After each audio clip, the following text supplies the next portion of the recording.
Sostenibilidad y el Bienestar, a cargo de William Vallejo, ingeniero topográfico de la Universidad del Valle, con maestría en Transporte y Urbanismo de la UCL de Londres, consultor y asesor en Urbanismo y Movilidad. Hasta el 2018 se desempeñó como subsecretario de Movilidad Sostenible y Seguridad Vial de Cali. Estuvo vinculado al equipo de asesores del Instituto de Desarrollo Urbano de Bogotá, donde lideró la implementación de nuevos lineamientos de diseño orientados a mejorar las condiciones de desplazamiento, conectividad y seguridad de los modos de transporte no motorizados. Trabajó durante 8 años para el Departamento de Transportes de la Ciudad de Nueva York como diseñador e investigador, liderando la implementación de proyectos y políticas para mejorar la seguridad, movilidad y la sostenibilidad en toda la ciudad. Finalizamos con un espacio para resolver inquietudes. Bienvenido.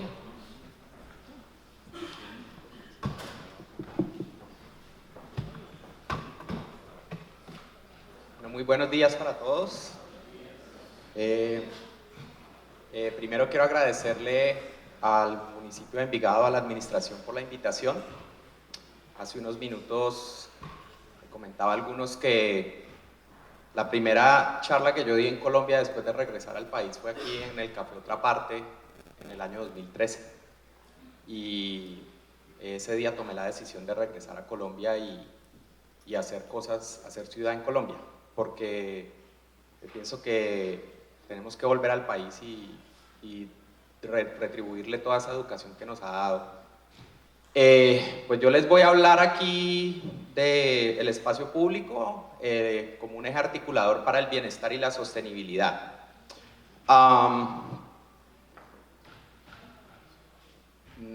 Hay muchas cosas que creo que ya Juan Manuel las mencionó en su charla. La Agencia Nacional de Seguridad mencionó otras, entonces pues habrá algunas cosas que pasaré un poco rápido para pues dar cubrimiento a toda la charla. Entonces, acá.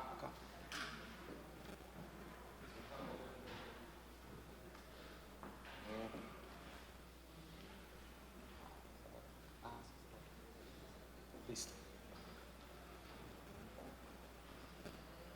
Bueno, entonces, básicamente lo que, como ya se los han dicho, pues durante muchísimos años hemos pensado ciudad solamente desde un punto de vista económico, donde lo que nos importa es mover vehículos a la mayor velocidad posible, porque lo interpretamos como fomento económico, como calidad de vida, pero en esa foto yo no veo calidad de vida por ningún lado. Y básicamente porque copiamos modelos internacionales sin pensar en nuestro entorno, porque nos dedicamos a copiar, y copiamos de los que menos teníamos que haber copiado. Entonces eso nos trajo como consecuencia una dependencia prácticamente del vehículo privado, y pues nos llevó a lo que tenemos hoy en día. Unas calles completamente congestionadas, con unos actores viales en total riesgo y exposición, sin ninguna infraestructura, sin ninguna opciones válidas de movilidad que les permitan desplazarse de manera segura. Y básicamente hacíamos eso porque lo que nos dice la teoría y los modelos de evaluación de proyectos de infraestructura es que tenemos que reducir tiempos de viaje, tenemos que mover vehículos de la manera más rápida posible, desde el punto A hasta el punto B, que la gente llegue rápido a trabajar, porque mientras están en el trancón están perdiendo plata. Y la solución era: amplíe más carriles, amplíe más carriles, amplíe más carriles, haga intercambiadores viales, haga esto, haga lo otro, infraestructura pesada. Y pues eso nos llevó a entrar en ese círculo vicioso de lo que los sociólogos llaman hipermotorización, donde básicamente nuestras ciudades son completamente dependientes del carro, y las estrategias de planificación urbana también nos llevaron a esa hipermotorización, donde cada vez las personas viven más lejos de los centros y sus viajes son más largos, y para poderles garantizar tiempos de viaje cortos, pues conseguimos construyendo infraestructura pesada y cada vez más pesada. Entonces, eso nos trajo como consecuencia pues una cantidad de externalidades negativas.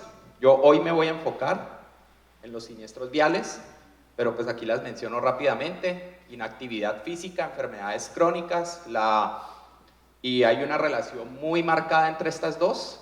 Básicamente, lo que nos dice la Organización Mundial de la Salud hoy en día es que los siniestros viales son una epidemia. Entonces, los que estudiamos siniestralidad vial la vemos desde el punto de vista epidemiológico.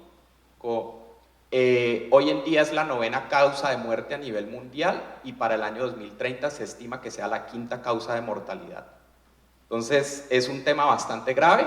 Igual, pues tenemos la baja calidad del aire, una ineficiencia económica por la dependencia de los combustibles fósiles, igualmente el alto consumo energético de todos esos vehículos que generan cambio climático, que nos traen ruido, que también afecta nuestra salud, que nos trae unas condiciones muy pobres de calidad de vida. O sea, esto no es lo que deberíamos tener en una ciudad, y todo esto nos lleva a una aparición y una generación de inequidades a nivel social que son un área completamente diferente un área muy importante del transporte que por lo general nunca la miramos.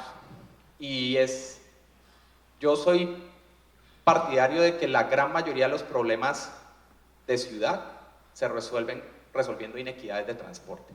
Entonces, el transporte es un arma poderosísima para resolver problemas de seguridad, para resolver problemas de educación, para resolver problemas de salud. Pero para ello tenemos que empezar a reducir todas las inequidades que tiene nuestro sistema de transporte. Entonces, este es el último dato de la Organización Mundial de la Salud. Al año mueren 1.35 millones de personas. Eso equivale a que cada 24 segundos en el mundo muere alguien en un incidente vial, en un siniestro. Tengo 45 minutos, eso es lo que me dijeron. Entonces, en esos 45 minutos que yo voy a hablar aquí, murieron 113 personas. De esa magnitud estamos hablando. Entonces, ¿cómo solucionamos esto? ¿Qué hacemos? Entonces, en el año 2010, la Organización Mundial de la Salud, pues, lo que nos dice es: miren, tenemos este problema. En el año 2010, el número de muertos era más o menos de 1.2 millones, y ellos crean el Decenio por la Seguridad Vial, donde básicamente le dicen a todos los países: necesitamos que reducir el número de muertos. De ahí nacen todo lo que hoy en día en Colombia es la Agencia Nacional de Seguridad Vial, los planes estratégicos de movilidad, los planes estratégicos de seguridad vial, los comités locales de seguridad vial. Todo eso viene articulado en los 5 ejes que hablaba la Organización Mundial de la Salud que deberíamos tratar como solución. Y uno de ellos, el principal en el que nos hemos venido enfocando, es en un diseño más seguro y en unas ciudades más humanas. ¿Por qué nos enfocamos en eso? Porque en el año 2015, dentro del objetivo 11 del desarrollo sostenible, ciudades y comunidades sostenibles, básicamente hay una meta donde nos dice que de aquí al 2030 debemos proporcionar acceso a sistemas de transporte seguros, asequibles, accesibles y sostenibles para todos, y mejorar la seguridad vial, en particular mediante la ampliación del transporte público y priorizando a los usuarios más vulnerables, es decir, a los que caminamos, a los que montamos en bicicleta, y algunos grupos específicos de la población como niños y adultos mayores. Entonces, basado en eso, pues se llega a la conclusión de que sí podemos solucionarlo, que las alternativas que tenemos es mejorar el sistema de transporte masivo y ampliar su cobertura, garantizar las condiciones seguras para caminar y usar la bicicleta, reducir el uso del vehículo particular, es decir, hacer una gestión de demanda, reducir las velocidades y distancias de desplazamiento, que estas sean más cortas. Cuando yo reduzco la distancia de viaje, estoy reduciendo la exposición a la que está, a la que se ve inmerso cada uno de los usuarios del sistema de transporte. Al reducir esa exposición, obviamente estoy reduciendo la probabilidad de que esa persona se vea involucrada en un siniestro vial. Y por último, la implementación de planes de seguridad vial. Entonces, si sabemos qué hacer, ¿por qué seguimos cometiendo los mismos errores? ¿Por qué seguimos haciendo lo mismo? Esto es lo que hacemos. Diseño cero incluyente, donde seguimos pensando es velocidad, nivel de servicio, capacidad. Y mi opinión, yo soy ingeniero, es que uno de los grandes errores del siglo XX fue dejarnos a los ingenieros y a los arquitectos el sector transporte, porque nos la tiramos, pero con toda. O sea, mal. El transporte es un área multidimensional y que tiene distintos renglones.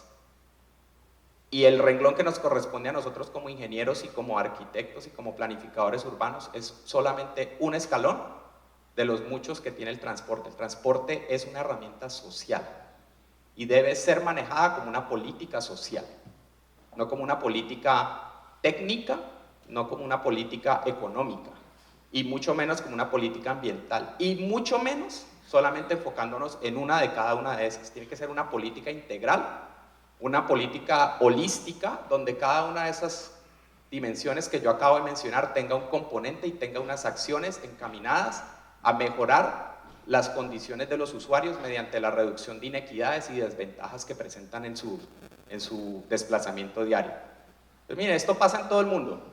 Esto es México, esto es Delhi, esto es Bahía en Brasil, esto creo que es Malasia, no recuerdo bien, esto es Bogotá, esto es Bogotá de nuevo, esto es Villavicencio. Entonces, ninguno de esos diseños es funcional y ninguno de esos diseños es incluyente, porque solamente estamos pensando en un actor, que es el vehículo, que es el carro. Entonces, ¿qué hacemos? Lo primero es que tenemos que entender que ese 1.35 millones de muertes que tenemos al año son evitables, son completamente prevenibles, y lo más triste es que, como ya lo acabo de decir, sabemos cómo hacerlo, pero no lo hacemos, que mueren al año. Entonces, básicamente, lo que tenemos que hacer, y como ya lo expusieron antes, es diseñar espacios públicos que minimicen la dependencia del carro y promuevan alternativas más seguras y sostenibles. No es hacerle una guerra al carro, como siempre salen a decir y a polemizar. Aquí no somos enemigos del carro, y los que trabajamos es seguridad vial y los que trabajamos en el sector transporte y que trabajamos modos no motorizados, no somos enemigos del carro. El carro es una necesidad. Nosotros entendemos que hay personas que no tienen opciones diferentes de movilidad diferente al carro.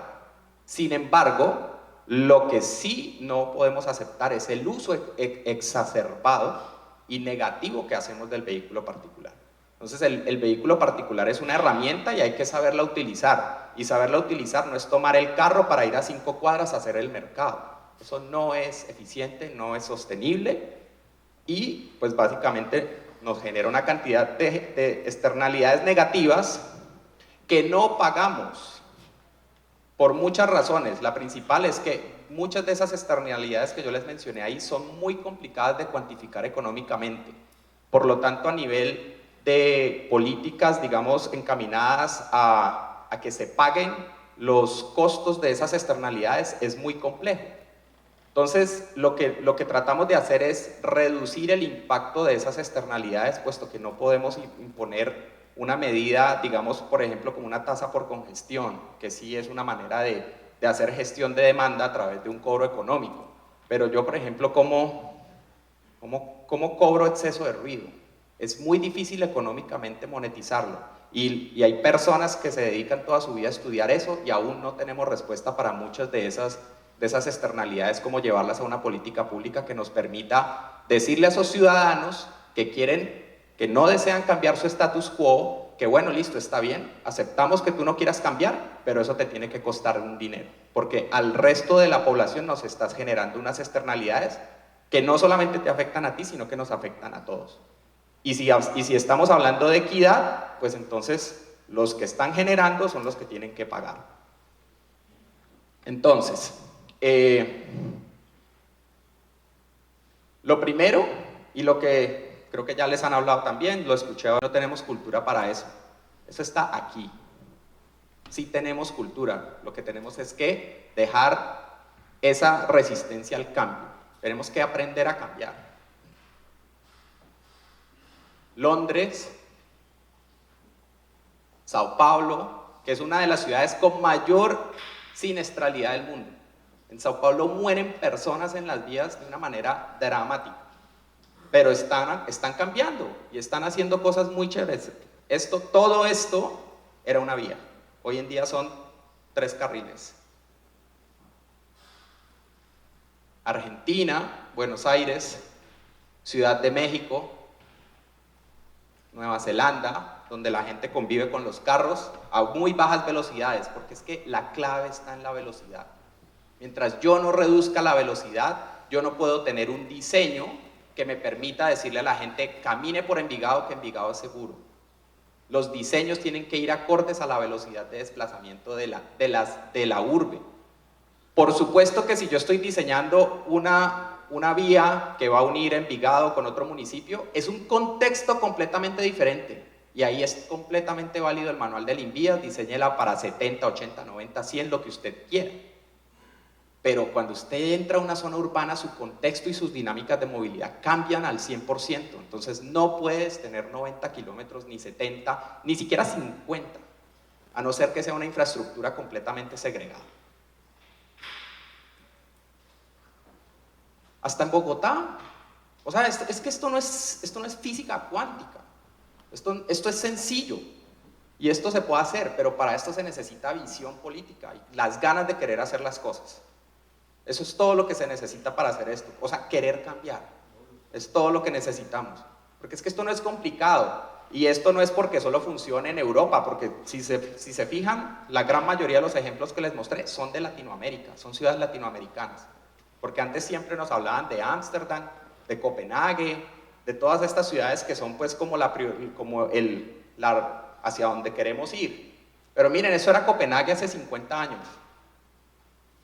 Que es básicamente lo que tenemos nosotros hoy en día en las ciudades latinoamericanas. Pero ellos dijeron, esto no es lo que queremos. Y estas son sus calles hoy en día. Eso es cambio. Y esta gente tiene un nivel de calidad de vida impresionante. O sea, ustedes no se imaginan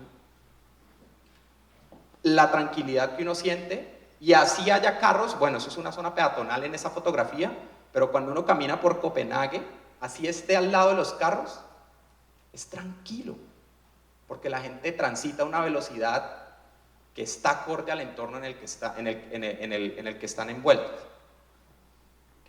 Decidieron invertir en soluciones de transporte multimodal y diseñar ciudad de una manera diferente. Entonces yo no le puedo decir a la gente, monta en bicicleta, pero si por X, Y o Z razón no puedes montar en bicicleta, te pinchaste, se te dañó, empezó a llover y no te quieres mojar, tiene que haber integración con el sistema de transporte masivo y no puedes llegar a la estación y que te digan, no puede entrar con bicicleta.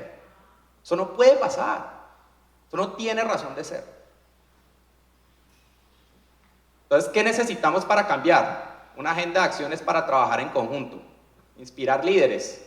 Necesitamos gente que lidere estos procesos y que quiera cambiar y que quiera hacer las cosas. Informarnos, nosotros, los ingenieros, los urbanistas, los diseñadores, salirnos de ese paradigma que nos metieron en la universidad y que tristemente a los que hoy, 20 años después de que yo pasé por el pregrado, les siguen enseñando lo mismo que me enseñaron a mí. Nivel de servicio, capacidad, velocidad, tiempo de viaje, el 85º percentil, etcétera, etcétera, etcétera. Entonces van a salir ¿a qué? A cometer los mismos errores que cometí yo y que cometemos casi todos los profesionales. Y por último, fortalecer a las comunidades. Las comunidades tienen que entender esto y tienen que entender de que esto no es un problema netamente de la administración y que la administración se los va a solucionar. Esto es una tarea conjunta, esto es una tarea participativa, tanto de los ciudadanos como de la administración.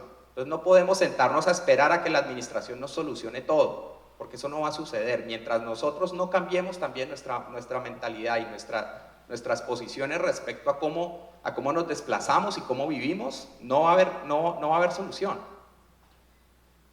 Bueno, esto es la pirámide de movilidad, hay que verlo desde una perspectiva diferente, así lo hemos visto siempre, pero en realidad esto debería ser así. Y la razón es sencilla, en las ciudades no viven carros, en las ciudades vivimos personas, seres humanos. ¿Sí? Entonces, yo no puedo diseñar ciudades para carros, yo diseño ciudades para gente, para las personas, ciudades donde la gente quiera vivir, donde haya calidad de vida, donde haya bienestar, donde haya equidad.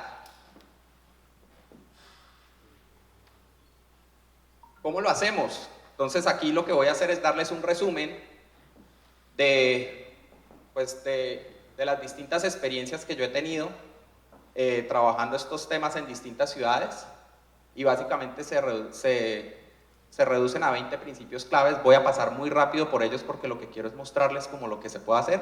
Entonces el primero de todos, las calles son para todos. Entonces no podemos seguir haciendo calles solo para carros. Esta persona tiene que tener las mismas condiciones de movilidad de esta persona, independiente de la desventaja que tenga. Las calles tienen que ser seguras. Una calle que tenga un diseño que le diga a la gente, oiga, aquí vive gente, por aquí camina gente, usted va a andar despacio. ¿Sí? Entonces yo no puedo tener carriles de 4 metros, de 3,6, que es por lo general que hacemos en Colombia, ponerle una señal de 30 kilómetros por hora cuando un carril de 3,6 metros en adelante es para velocidades de 100, 112 kilómetros por hora promedio, y dejarles toda la tarea a ustedes y decir, no, es que para eso hay agentes de tránsito para que hagan control. El diseño es parte del control y no es solamente una tarea del cuerpo de agentes, porque entonces en ese caso cada ciudad debería tener el mismo número de agentes que de habitantes. Entonces esa era mi gran pelea como subsecretario en Cali con la población, porque es que todo lo querían solucionar a punta de agentes de tránsito. Y ustedes no dan abasto. Díganmelo si. Entonces, yo no puedo tener 2.4 millones de agentes para 2.4 millones de caleños para que cada uno se monte con un agente en el carro y se porten bien. Eso es ridículo. ¿Sí? Entonces, tenemos que tener unas calles que inciten a esos buenos comportamientos en la vía. Las calles son espacios multidimensionales, entonces a nosotros nos enseñaron que la calle es lo que tenemos al frente y nunca miramos al lado qué hay. Nunca miramos arriba y nos perdemos una cantidad de cosas cuando no miramos la calle en el entorno completo. Las calles deben generar salud mediante la promoción de prácticas saludables, que la gente camine, que ya no se monten en el carro 5 cuadras para ir a hacer el mercado, sino que vayan a pie a hacer su mercado. Que muchas de las actividades las podamos hacer al interior de nuestros barrios, entonces necesitamos comunidades mixtas donde haya servicios para que la gente no tenga que desplazarse grandes distancias para poder adquirir los bienes que necesitan para su diario vivir. Las calles son espacios públicos, las calles no son corredores de tráfico, son espacios públicos y la prioridad es, de nuevo, de la gente. Las calles son multimodales, entonces esa pelea absurda, cada vez que uno quiere implementar un carril exclusivo para transporte público, se tiene que acabar. La gente tiene que entender que es que la ciudad tiene un espacio limitado y que para mí es mucho más eficiente tener un carril donde transporto probablemente 6, 7 veces más personas que estos 2 carriles. Y eso hay que entenderlo. Porque yo no le puedo pedir a la gente que tiene tiempos de viaje de 45 minutos que se baje del carro cuando su viaje se convierte en 75 minutos en un bus, porque está envuelto en el mismo trancón que estaba envuelto cuando estaba en un vehículo particular. Entonces, mientras yo no le genere unas opciones que le favorezcan al usuario, no va a ocurrir ese cambio modal del que tanto hablamos los que trabajamos transporte. Entonces hay que ofrecer, hay que dar una oferta de transporte positiva, pero para eso hay que cambiar. Y tenemos que aprender a cambiar y tenemos que aprender a compartir el espacio. Entonces las calles tienen que ser para todos, independiente del modo en que yo decida transportar. Las calles son ecosistemas Entonces tenemos que entender que también tienen un valor ambiental y que podemos explotar ese valor ambiental. Una calle agradable genera valor agregado. Entonces, ¿a alguno de ustedes les gusta caminar al lado de una pared de esas de los edificios de conjuntos cerrados? Es lo más deprimente. Pero nos acostumbramos a vivir encerrados en conjuntos cerrados porque eso nos da seguridad. Jane Jacobs, que fue una de las pioneras del urbanismo y que generó un cambio grandísimo en toda la manera de ver ciudad, oponiéndose a todos los proyectos de autopistas en Nueva York, básicamente lo que ella decía era: usted no puede tener una calle segura donde no hay personas. Y el mejor ejemplo son los conjuntos cerrados. Los cerrados son solas, son oscuras, nadie quiere caminar por ahí, porque es que caminar al lado de entre paredes es lo más deprimente, lo más harto, mientras que si yo voy caminando por una calle donde hay servicios, donde hay gente, esa gente, y ahorita vamos a hablar de números, esa gente me genera seguridad, me da percepción de seguridad. Entonces, por lo general, las vías peatonalizadas son de las más seguras de las ciudades, porque eso se genera a través de ese volumen de personas y de la dinámica y de la interacción que hay en las calles. Las calles deben ser de acuerdo al contexto. Entonces, miren, esto es una calle que estaba diseñada con unas condiciones para una vía intermunicipal, con unas dimensiones de vía intermunicipal, pero está en un barrio residencial de alta densidad. Entonces era lo que les decía ahorita: yo no puedo pretender tener este carril, poner una señal de 30 kilómetros por hora y esperar que todos vamos a 30 kilómetros por hora y que no va a pasar nada mal. Eso no va a pasar. Entonces necesito un diseño que esté aterrizado. Esta es la misma calle. Necesito un diseño que esté aterrizado a esas condiciones de movilidad que hay ahí. Entonces, el diseño es una herramienta súper poderosísima para poder manejar la velocidad. Las calles pueden cambiarse. Entonces, tengo una cantidad de espacio subutilizado porque no hay volúmenes para todo esto, para garantizar esto.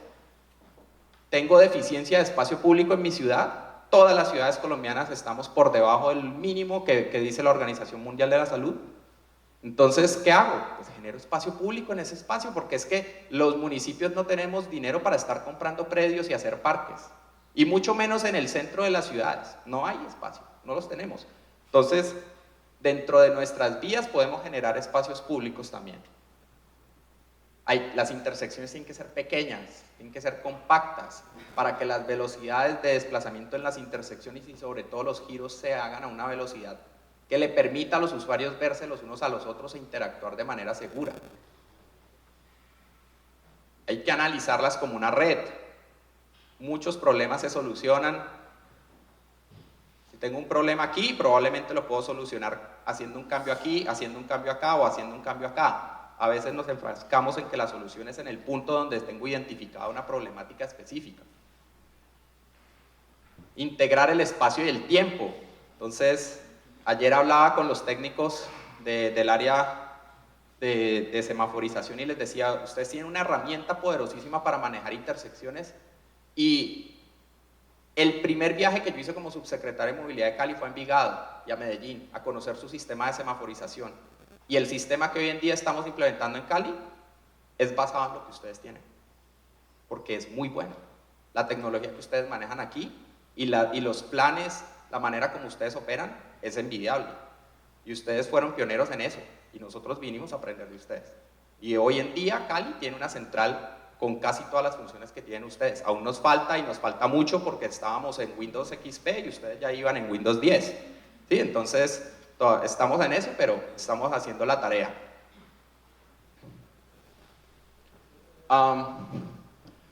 Hay que incrementar el espacio público y de tránsito peatonal. Simplificar la geometría. Al simplificar la geometría hacemos que las intersecciones sean fáciles de utilizar. Y tenemos que diseñar a futuro. Entonces, esto nos pasa mucho, y es que primero pensamos en las vías y luego planificamos ciudad y seguimos expandiendo las ciudades hacia donde teníamos unas vías con unas dimensiones rurales, y luego las convertimos en urbanas, pero no cambiamos la infraestructura. Entonces esto genera unas cicatrices en el territorio enormes.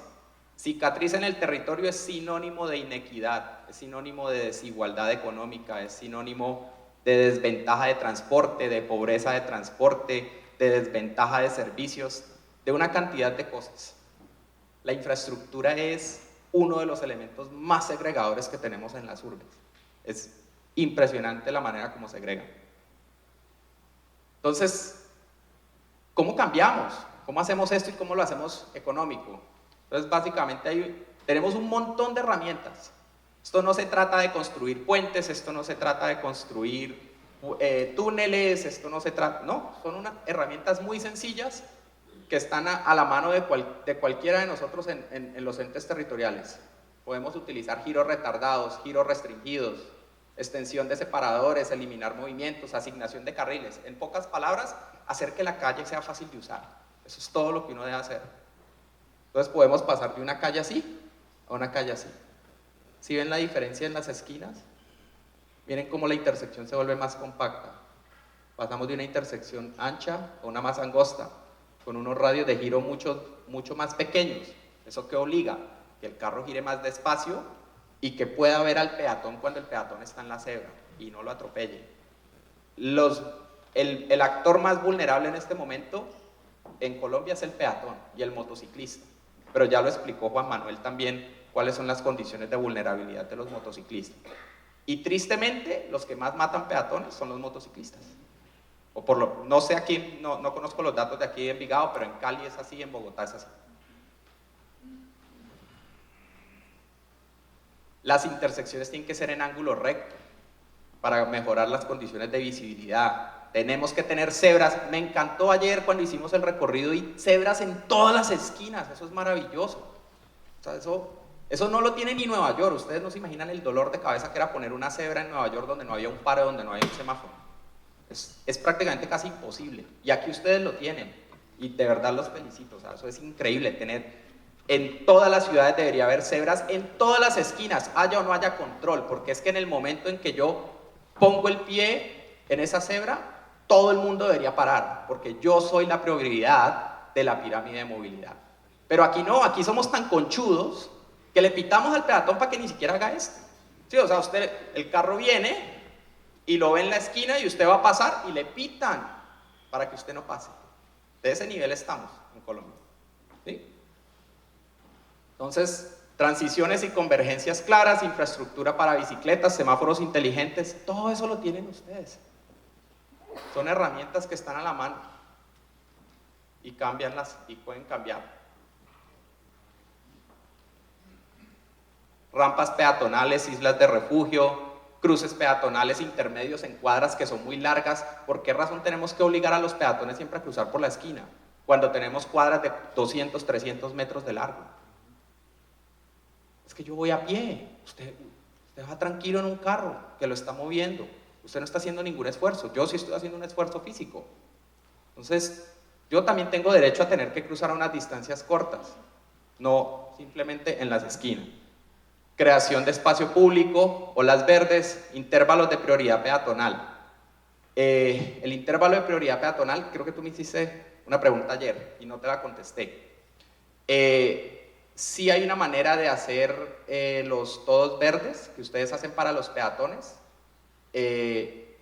A veces, si se quiere mejorar el ciclo del semáforo, uno lo que puede hacer es un intervalo de prelación peatonal, mezclando movimientos peatonales con vehiculares, pero cambia primero la luz del peatón, entonces le da unos segundos antes para que él entre a la cebra. Cuando cambia a verde para el vehículo y el vehículo gira, ya el peatón está en la cebra, entonces él cede el paso. Es un intervalo de prelación peatonal.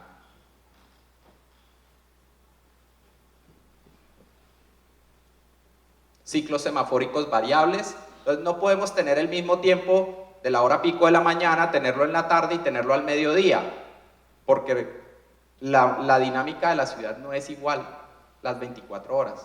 Por lo general tiene 3 picos cuando uno mira la movilidad. Intervalos de prioridad, transporte público, fases de giro izquierdo, zonas de convergencia. Esto no sé cómo traducirlo, el daylighting, les voy a explicar qué es.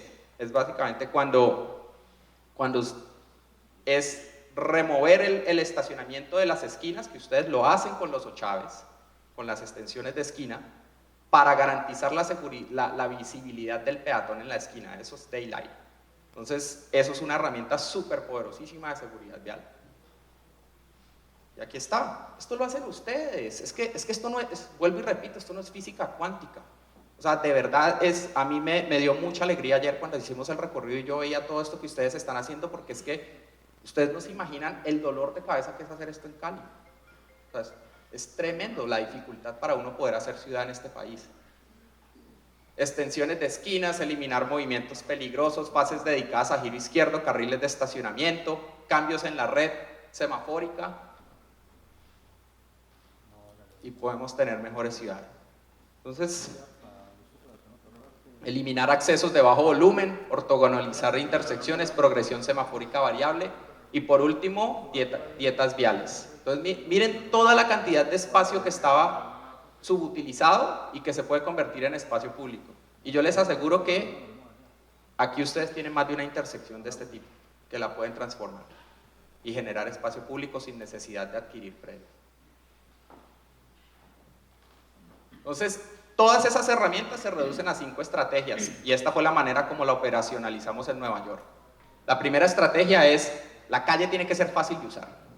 Entonces, esto es muy común en las ciudades latinoamericanas, en Colombia. Entonces, hacemos el separador, lo acortamos para poder garantizar los giros a altas velocidades, hacemos que el cruce del peatón sea mucho más largo. Esto, para las personas invidentes con movilidad reducida, es un dolor de cabeza. El cruce de las personas tiene que ser así. La línea de deseo del peatón es la línea de prioridad de diseño, no es la del vehículo particular.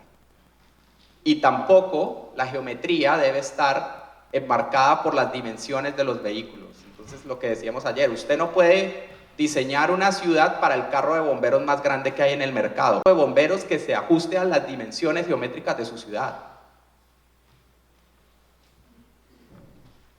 Entonces, esta es la solución. Miren, son cosas súper sencillas: cruces directos, bien demarcados, carriles asignados, cada uno sabe hacia dónde va, visibilidad peatonal, y esto es un ejemplo de lo que así era antes y así es el después.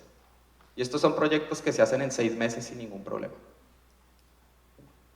Ok, listo.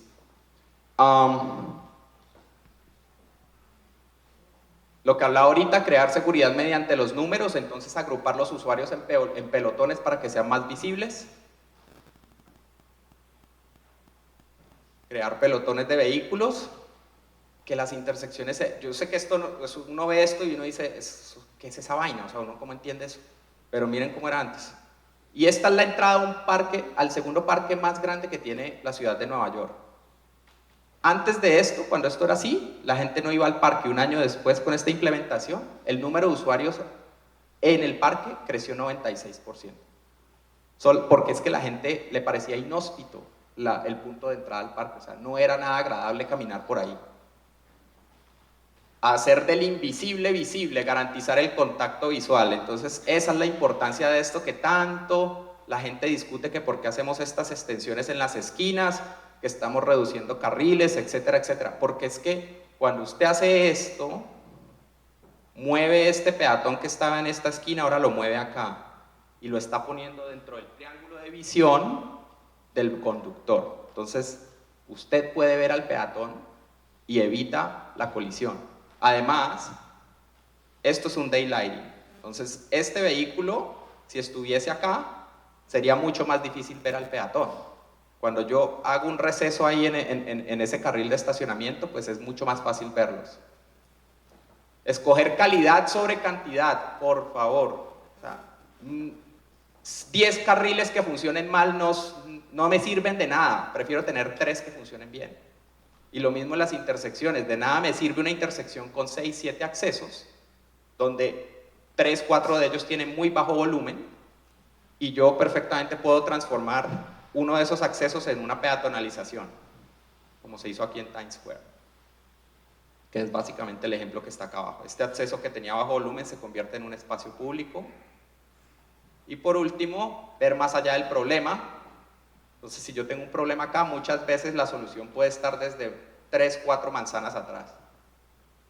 Y esas prácticas se pueden replicar en cualquier lugar, ¿sí? Esto es Ciudad de México, esto es Sao Paulo, esto es San Francisco, esto es Nueva York, esto es Bogotá, y estos son ustedes. Bienestar y sostenibilidad para vivir mejor. Eso es lo que ustedes están haciendo. Pero lo importante es empezar, y ya empezaron. No pierdan ese momento, no pierdan ese impulso que ya tomaron, porque lo están haciendo bien. Mucho mejor que incluso muchas capitales de Colombia. Y eso que yo solo caminé, ¿cuánto? 2 horas fue el recorrido más o menos, no sé, no me quiero ni imaginar el resto de cosas que me hubiese podido encontrar.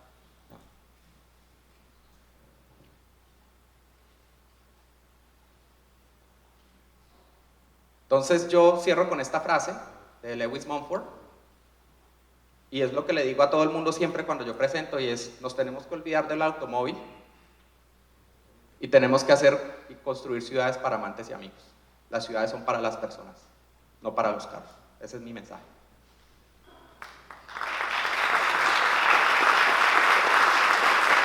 Y eso es lo que están haciendo aquí, ¿sí? Entonces, obviamente, pues Envigado no tiene las secciones viales que tiene Nueva York, entonces habrá muchas de las cosas que en Nueva York se hacen y no se pueden hacer acá.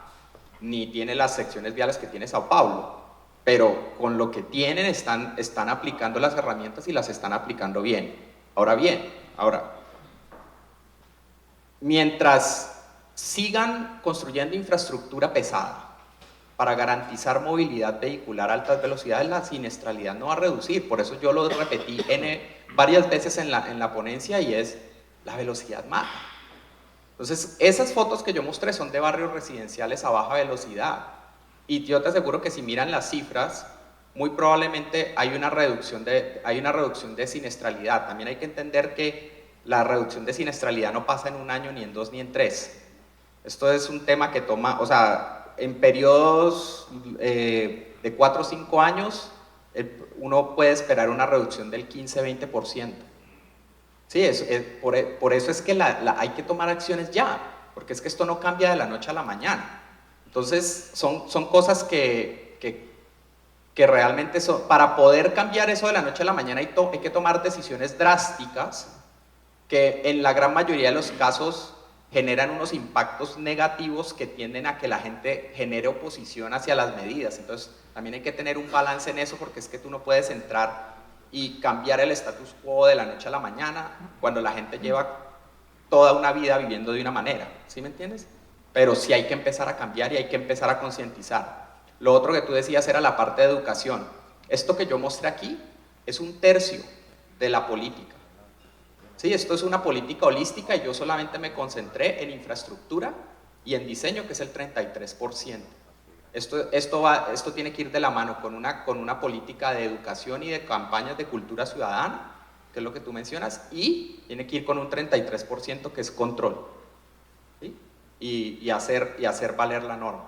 Eso es una política holística de seguridad vial, que están basados en las políticas que han sido exitosas en distintos países, que es, por ejemplo, lo que adoptó Bogotá hace unos 2 o 3 años con el programa Visión Cero. Una política holística donde ellos trabajan esos tres aspectos que yo te acabo de mencionar. En inglés son 3 E's: Engineering, Education y Enforcement. En español es Ingeniería, Educación y Control. Y yo creería que hay un 4º componente, y es un componente de ley, porque en Colombia tenemos muchas leyes que son completamente anacrónicas en nuestro código de tránsito, que muchas de estas cosas las hacen prácticamente inviables. Entonces también tenemos que empezar a cambiar nuestras leyes, cambiar la manera como educamos a nuestros profesionales y cambiar la normativa con la cual diseñamos. O sea, tenemos manuales de 10, 15, 20 años de antigüedad y seguimos trabajando con esos manuales. Entonces no cambiamos, ¿no? ¿Sí? Entonces, yo aquí solamente mostré una pequeña parte de todo lo que es la estrategia, pero en lo que tú dijiste tienes muchísima razón.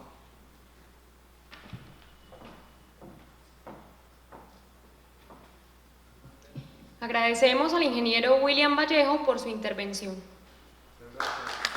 Muchas gracias a ustedes.